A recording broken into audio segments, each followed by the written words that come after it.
for this morning's message, I'd like to welcome Darryl Schoon.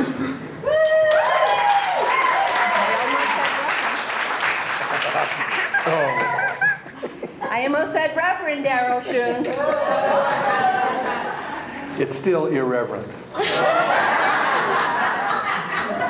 No matter what titles are bestowed from without.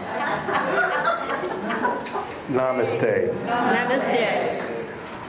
Last month, or at least a couple of weeks ago, I can't remember when, Reverend Betty Tadalaski asked some of us to accompany her up to Phoenix to a interfaith event, all right? Now, I had left pretty much the church for decades ago. I was raised an American Baptist. It was sort of a mainstream American church, not Southern Baptist, which very few people know. Broke away from the American Baptist Convention in the mid-19th century over the issue of slavery. Nonetheless, I found God on my own singular path, which was rather rough, intense, and revelatory. And I never expected to be sitting back in a church on Sunday morning.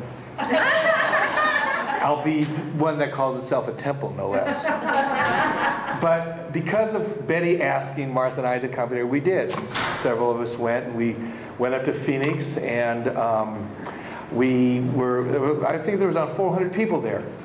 And there were, I think, 26 religions represented in that Interfaith Council, all the way from mainstream Methodists, Mormons, Unification Church, Scientologists. It ran the gamut, Muslims, Catholics, et cetera, et cetera, et cetera. And then there were the spiritualists. We don't even officially belong. But because of Betty's persistence and her desire to participate, we were there along with everybody else. Now, because it was an interfaith meeting, everybody was on their best behavior. Open, loving, accepting, polite, nice. Glossing over our significant differences to try and reach the significant center of which we all theoretically share. And so after this wonderful dinner, we broke down into small groups. We could not be with other people that we knew. And so it was strangers with strangers, different religions. And I found myself in a group, and it was quite wonderful, really wonderful people. The leader of our group, one of the leaders was a Mormon, and she spoke about what they believed and what people had misconceptions about Mormons to be. Because we wanted to emphasize the misconceptions that were out there about our various denominations and really reach the common core of belief in the source which we all shared. She talked about Joseph Smith. They didn't worship Joseph Smith. They worshiped, in fact, Jesus Christ. All right. Next to her was another Mormon, but not of the same Latter-day Saints group. She had broken away into a splinter group because of the Mormons' church stand on homosexuality. Her son was gay, and she was not going to put him in the umbrella of an intolerant organization. We listened to that, and we were all polite. The Mormons, the Muslims, all of us. Because that's what we were there for. Then it went around to a black gentleman from Africa who was a Catholic. And he spoke about the misconceptions people had about Catholicism, and it was quite wonderful, and it was heartfelt and authentic. Then it went to the Muslims. And no one said, "Why do you want to bomb us?" We were not in that kind of a night. Because these two certainly didn't want to. Wonderful woman, her son, it was wonderful. We shared communion with them, and they talked about their vision of God, and et cetera, et cetera, et cetera. And what the differences were and misconceptions. And then it got around to me.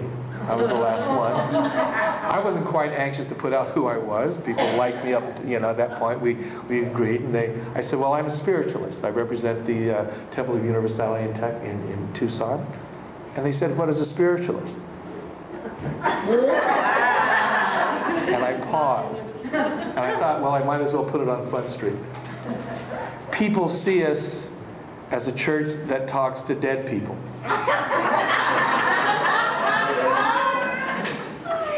It got quiet. And I had followed the Muslims. Whoa, yes. And they said, what? And I said, well, we believe that life is everlasting, that death is not real. And in the process of life, we can still communicate with those who have passed on to the other side. And they said, "You do?" And he says, "Yes." And then we got to the point of what the misconceptions were about our various religions. And the Mormons put out theirs, this Methodist girl put out hers. I don't know what any misconceptions anybody has about Methodists anymore, but she had to reach into it. Got to the Muslims, it was rather obvious there, and so we were being open, accepting, and tolerant. And then it got to me again, and they asked, well, what misconceptions do people have about spiritualists? And it was really curious because Martha was in a group just like mine, and we both came up with the same answer. People don't have any misconceptions about us. They're right.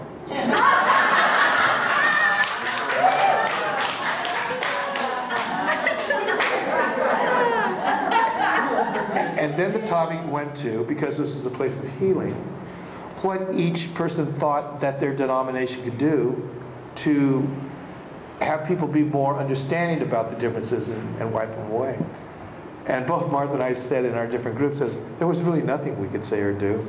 It stood out there like a pimple on a 13-year-old kid's on his first day of class. It was there, and we accept it.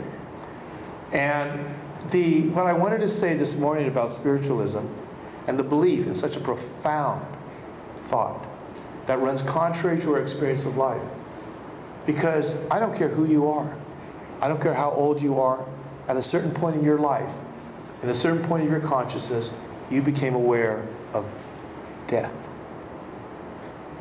It interjected itself into your life in a profound way.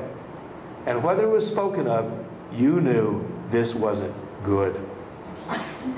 You knew that whatever this was not a good thing. And so what we all did, we subsumed it. We put it in our subconscious, and we went forward, ignoring it as some crisis or some event that we're ultimately all going to go into, because this seemed to be what joined us all together. Or at least we all had this in common, whether we're Mormons, Scientologists, atheists, fervent believers, Pentecostal. The specter of death confronted us. And yet, those of us who are spiritualists, we don't believe such is so. And when they asked what we could do to change people's perceptions about us, we said nothing, basically. Not only because it was true, we knew that telling people wasn't going to make a difference. All right? And so we left. But what I want to say is this. As off the charts as we are, we who believe in such have a peace that at least I, before I believed in such, did not exist. And before I became a spiritualist, I already had a profound belief in God. My path had taken me circuitously through college and existentialism, through the Haight-Ashbury LSD, alternate realities, Course in Miracles, years of studying, of learning, meditating. And I had achieved a degree of peace with the world in which I lived. I didn't believe that it appeared to be a dissonant place where we were alone and bound to suffer alone, and that's what it was. I knew that we came from a source, and I knew it was there with us. But spiritualism changed even that. And how you get there is through experience. How you get there is through experiences that profoundly change the assumptions of which this whole world is based on. That we are separate from our source. I used to say that death was a slap in the face of God.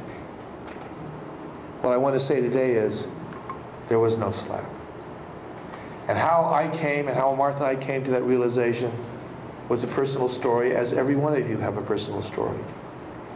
None of you came to this room today because that's where you were raised, except for the very few who are very fortunate. It was experiences that ran in the face, a slap in the face of reality itself. And thank God for that slap. What happened was, our story, Martha and I, 2005, we had a friend of ours who told us that the psychic was coming to Tucson and that she had known him for 10 or so years in Chicago, and she wanted us to see him. I knew about psychics, so did Martha. We had maybe a tenuous experience with them, nothing profound, but we knew our friends had. But of course, like everything else, the experience of your associates is not enough to change yours. Not least in profound ways, such as this, life and death. And she told us that he was coming, and Martha and I were traveling. We were traveling a lot at that time, and we were out of town. We came back, and she showed us a spirit card that the psychic Hoyt Robinette had done for her. And she had a series of them. And Martha was stunned. And she said, I want to see this man. I want to experience this. I didn't care. I used the I Ching. I'd used it for 30 years, and it was like a radar. It was like sonar in a life that my mind certainly was evidently focused on keeping me off course. So I really didn't care much for having another source of information about what I didn't know. I thought I had enough. In retrospect, I clearly didn't. We went away to Los Angeles that weekend. We came back. Martha saw the spirit cards and was intent on finding Hoyt. She went up on the internet. There's very little about him. It appeared he was going to come back to Tucson, to this group which we had knew nothing about, the temple which was sponsoring him. And Martha didn't want to wait that amount of time. And lo and behold, she found a group was sponsoring Hoyt Robinette in Phoenix in the next month. So we made a phone call to these people. I think it was the first time they were sponsoring him. And we drove to Phoenix. We were in this lady's house. She told us, write down on a card, on a piece of paper, 5 questions you have. The names of 5 people who were in spirit, who've passed over. And write your name. And we did. Martha went in before me. I sat there and I waited. Tried to figure out what questions I had. 45 minutes later, it's time. I'm walking down the hallway. Martha's walking past me. She has a look on her face that it was indescribable. I found out later she had gone to that room with Hoyt Robinette, passed to him the card, the piece of paper that she had. He didn't open it up. He held it in his hand. And he sat there quietly, and then he looked up and he said, there's a Cosette here. And Martha goes, that's my mother. Then he said, there's a Jim, but you know him as Daddy. And what happened next? Jim Hildahl, Martha's father, who had passed into spirit some years before, started speaking to Martha directly through Hoyt Robinette. Directly. For the next half hour, he spoke to her. Answered the questions. 1, 2, 3, 4, 5. Her father had been in the military. He spoke just as he had when he'd been alive. That's why when Martha passed me in the hallway, she looked as she did. Wow, all right? But it was my turn. So I walked in the room, I had my questions and my piece of paper, and I handed it to Hoyt. And first time I met him, and he held it, and he sort of closed his eyes, and he looked up at me. This is 2005, and he said,